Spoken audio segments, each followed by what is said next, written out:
Imagine walking along a narrow path on the edge of a quiet village near Jerusalem. The houses are old, and the streets are dusty. Tucked into the hillside stands a plain building, simple on the outside, but inside lies something ancient, something that has shaken archaeologists to their core. Beneath this structure is a dark cave carved into solid rock. It isn't just a tomb. It's a place wrapped in 2,000 years of mystery, history, and belief. A place where something so impossible happened, people built 5 different churches over it, each generation trying to protect what they believed took place here. This cave, now confirmed by experts and evidence, is believed to be the tomb of Lazarus. Not just any tomb, but the one where a man who died came back to life, as written in ancient texts. The story began in a village called Bethany, known today as Al-Azariah, which means the place of Lazarus. Archaeologists have studied the area for decades, but recent attention and new technology have brought this discovery back into focus. Modern tools like satellite imagery and 3D mapping now show something earlier researchers could only guess at: the geography, the time period, and the architectural details all match the story from thousands of years ago. The village itself lies on the eastern side of the Mount of Olives, a location described perfectly in ancient writings. Less than 2 miles from Jerusalem, the ruins found here belong to the time of the early Roman Empire, exactly when Lazarus lived. The buildings and roads discovered under modern construction line up with historical maps and descriptions from the 1st century. Everything sits just where it should. Inside the cave, layers of history remain stacked like forgotten books. Centuries of stone walls, church ruins, and mosaics show how sacred this place has been through time. Archaeologists found remains of 5 separate churches built directly over the tomb. The first dates all the way back to the 300s, and the most recent still stands today. Even during invasions and religious conflicts, people came back again and again to rebuild. They never let it fade. What makes this discovery so unique is that the tomb was never buried or lost. Most archaeological finds come from digging through dirt, lost cities, or forgotten artifacts. But this tomb stayed open, visited and protected by generations. Its location was remembered, honored, and passed down. That constant attention kept it alive in memory and faith. These discoveries reveal that there is much more to the biblical story than you ever imagined, truths that have been kept secret for centuries, waiting for the right moment to be discovered. And now, as old certainties are put to the test, finding clarity and understanding can completely redefine your faith journey. That's exactly what Forgotten Prophecies, the apocalyptic revelations that can change your future, offers. A path of guidance and wisdom through little explored biblical revelations, pointing to what really awaits us. This ebook delves deep into the prophecies and provides insights into tomorrow, and best of all, it's available for free. Click the link in the first comment and secure yours now before this opportunity is gone. The man who first documented this in the modern era was Sylvester Saller, a quiet but persistent archaeologist who worked in the area during the mid-1900s. He recorded his findings carefully, noting the ruins of Bethany, the ancient roads, and the old churches. Though he couldn't dig directly into the tomb, because it had never been covered or hidden, his records supported what people believed for centuries. Close by, pottery fragments from the same period as Jesus and Lazarus were uncovered. Walls from 1st century homes still run beneath modern streets. Everything speaks of life once lived here, in a real village where a real man was laid in a real cave, and then walked out alive. In one powerful moment during filming, something unexpected happened. A modern funeral passed by the entrance of the tomb. A quiet line of mourners, holding palm branches and carrying a body, walked directly in front of the ancient site. Cameras caught it. That image became a symbol. 2 funerals, one modern, one ancient, separated by thousands of years but connected by the same path, the same grief, and the same longing for hope. In the year 1949, a series of archaeological digs began in the area. They were led by a meticulous Franciscan archaeologist named Father Sylvester Saller. His mission was clear: to investigate the ancient village of Bethany. Between 1949 and 1953, He and his team uncovered layers of ruins just west of a cave long believed to be the tomb of Lazarus.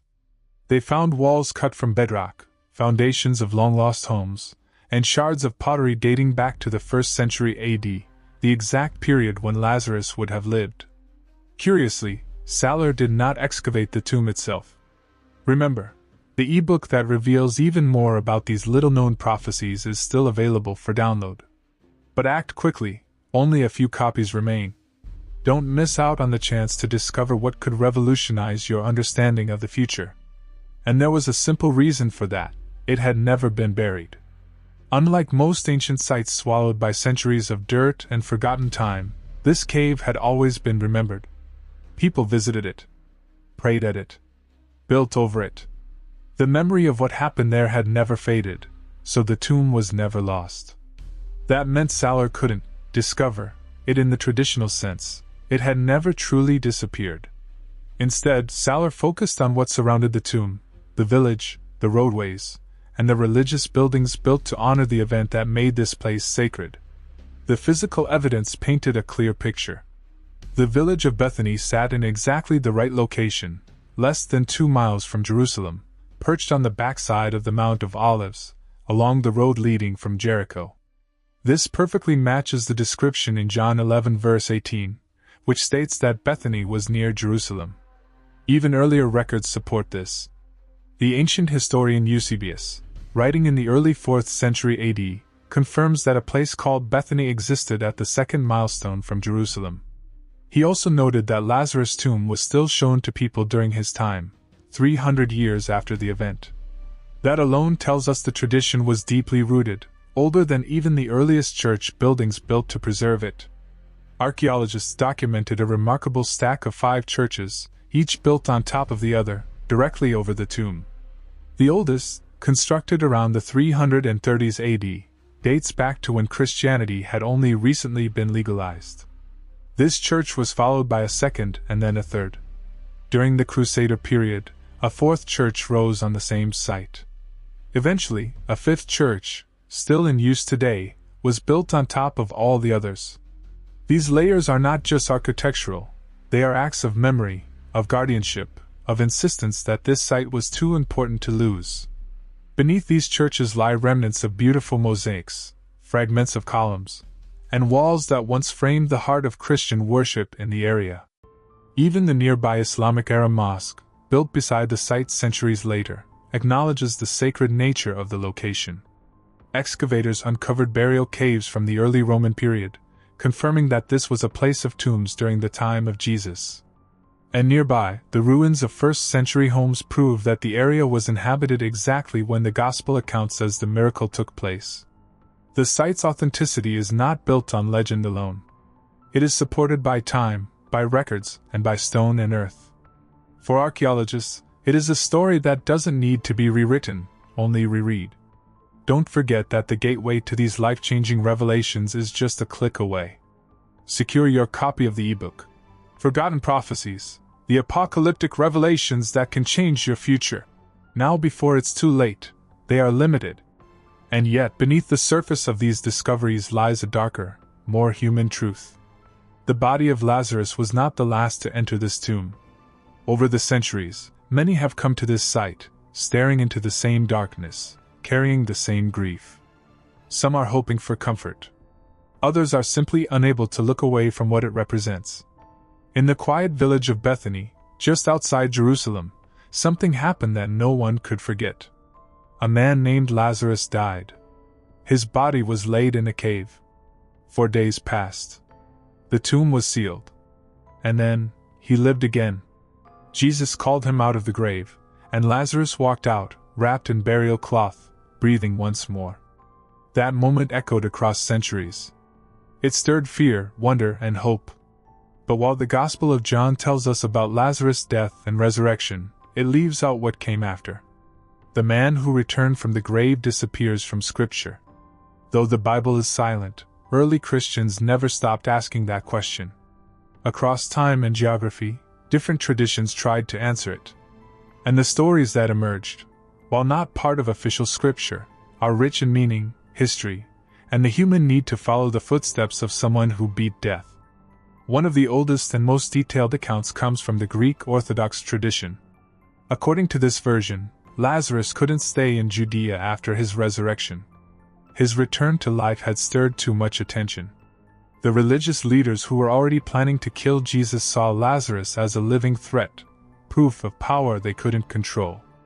To escape danger, Lazarus fled Jerusalem and journeyed across the Mediterranean. He eventually arrived on the island of Cyprus, where he settled in the coastal city of Kition, known today as Larnaca. There, Lazarus was welcomed by the growing Christian community. According to legend, he was ordained by the apostles Paul and Barnabas as the first bishop of Kition. He served for 30 years, spreading the message of Christ quietly and faithfully. But this new life wasn't without struggle. Some traditions say he never smiled again after his resurrection. The memory of the tomb, the silence of death, the things he may have seen or felt, these stayed with him. While he had been given more time, the weight of what he had experienced never left. Don't miss out on the opportunity to secure your free ebook, packed with never-before-seen revelations. Act now. There are only a few copies left to uncover the mysteries that await you. Eventually, Lazarus died again, this time for good. His body was buried in Cyprus. Over his tomb, Christians built the Church of St. Lazarus, a beautiful structure that still stands in Larnaca today. In 890 AD, Byzantine Emperor Leo VI had his remains moved to Constantinople, but in 1972, a marble sarcophagus was discovered under the altar of the Larnaca Church, inscribed with the words, "Lazarus, friend of Christ." To this day, pilgrims visit the church, believing it marks the final resting place of the man who died twice. In Western Europe, a different tradition took root, one tied to the Catholic Church. Here, the story moves beyond Cyprus and into the south of France, a land not often connected with the New Testament. This version says that after Jesus' death and resurrection, persecution against his followers in Jerusalem intensified. Lazarus, along with his sisters Mary Magdalene and Martha and a small group of other disciples, was forced to flee. They were captured, placed in a boat with no sails or oars, and cast into the Mediterranean, left to die. But the sea did not swallow them. The boat drifted safely to the shores of Provence, in southern France. There, they came ashore near what is now Marseille. Far from home, they began to preach the gospel in a new land, bringing with them the story of Jesus and the miracle of Lazarus' return. He eventually became the Bishop of Marseille, founding one of the earliest Christian communities in Europe. He continued to preach and lead until his death, his second and final one. In the town of Autun, France, a cathedral was named in his honor, the Cathedral of St. Lazarus, built during the Middle Ages. Some believe his remains were transferred there centuries later, making it another possible resting place of this man caught between life and death. Though the details vary, Cyprus or France, Bishop of Kition or Bishop of Marseille, both traditions agree on the core idea: Lazarus, after being raised from the dead, lived a long and devoted life. Whether in a Mediterranean port city or the hills of Provence, he spent his remaining years telling people about what he witnessed and what it meant. Remember to join our community by subscribing to this channel. A long time ago, in a village near Jerusalem, something happened that still makes people stop and think. A man named Lazarus died. His sisters, Mary and Martha, buried him in a cave, wrapped in linen, just as was custom at the time. He wasn't just sick. He was gone. 4 days passed. Then Jesus arrived. By the time Jesus got there, people were already grieving. The tomb was sealed. When he asked for the stone to be moved, one of the sisters tried to stop him. She said something important. "By this time, there is a bad odor, for he has been dead 4 days." John 11 verse 39. That one sentence has puzzled people for centuries, not just believers, but scientists too. Because 4 days means something powerful. 4 days means the body had already started to decompose. In the world of science, death is seen as final. When someone dies, their heart stops beating. Blood stops flowing. The brain shuts down. Cells begin to break apart. And after a certain amount of time, usually within hours, the body starts to change. Doctors call this process decomposition. It's natural. Muscles stiffen. Skin color changes. A smell starts to appear. This isn't a mystery to science. It's been studied and observed over and over again. So when someone is declared truly dead for more than a few minutes, coming back becomes almost impossible, at least by scientific standards. Medical experts do know about rare cases where people have survived close brushes with death. For example, there have been stories of people whose hearts stopped for a few minutes, but were brought back with machines and medicine. This is called resuscitation, and it only works if it happens quickly, usually within 6 minutes, before the brain runs out of oxygen. But Lazarus wasn't gone for 6 minutes. He was in a tomb for 4 days. That detail is the difference. 4 days is well beyond the limits of anything science can explain. Some people have tried to explain this miracle using natural ideas. One theory is that Lazarus may not have actually been dead. Maybe he was in a very deep coma. Maybe he looked dead but wasn't.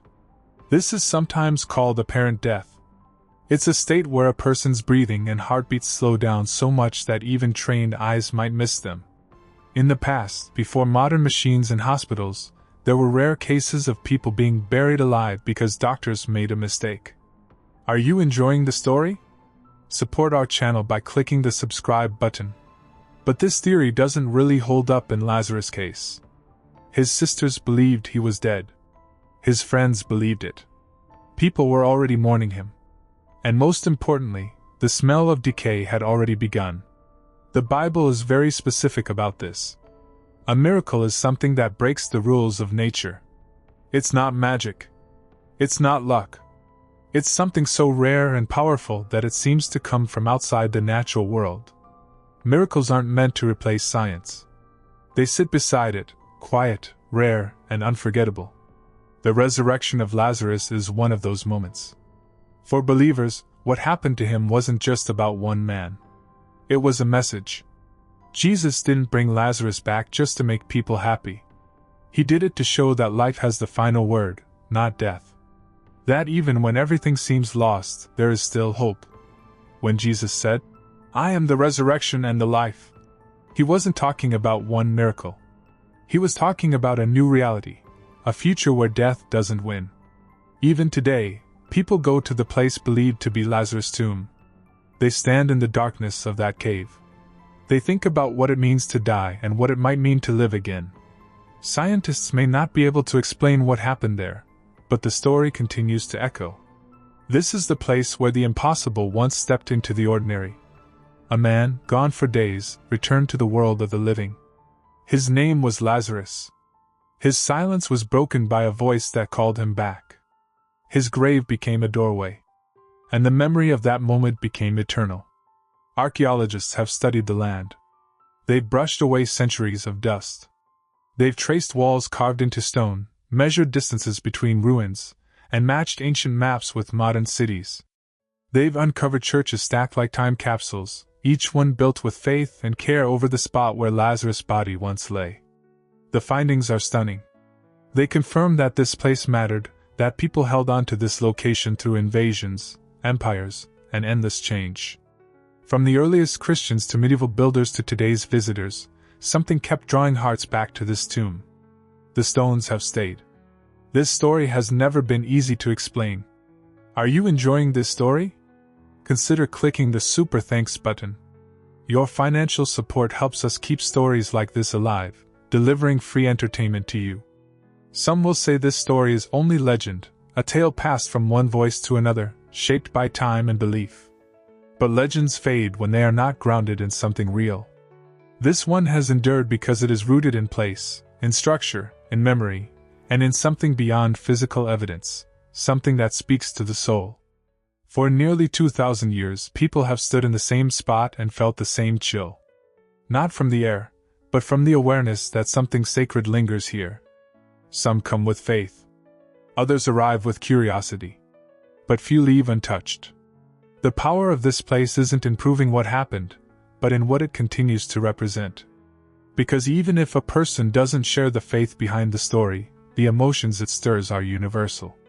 Everyone knows loss. Everyone faces mortality. Everyone hopes, quietly or boldly, for the possibility that the end isn't truly the end. The tomb of He is more than a location, it's a symbol of second chances. Of light returning after darkness. Of life that still surprises us. Thanks for watching. Join our community by subscribing to this channel until the next video.